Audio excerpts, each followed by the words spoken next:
If you grew up in an American or European city over the past quarter century, the odds are that your parents didn't work in a factory. Factories today take up a lot of space. They use a lot of machinery and robotics, and they are typically located in a nice logistics hub somewhere far from the center of a city. But if you had grown up in an American city a century ago, the odds were far better that someone in your family worked in a factory. My great-grandfather worked in a steel mill near Pittsburgh.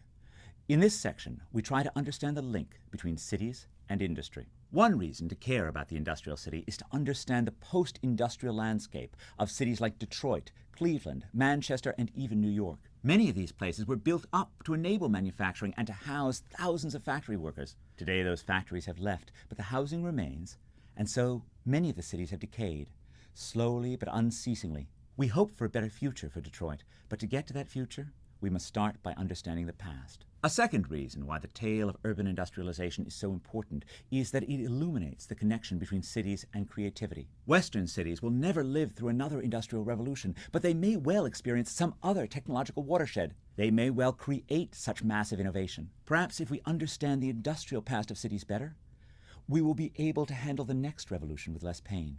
A final reason to think about the industrial city is that industrialization is still part of urbanization in many countries like China and Vietnam.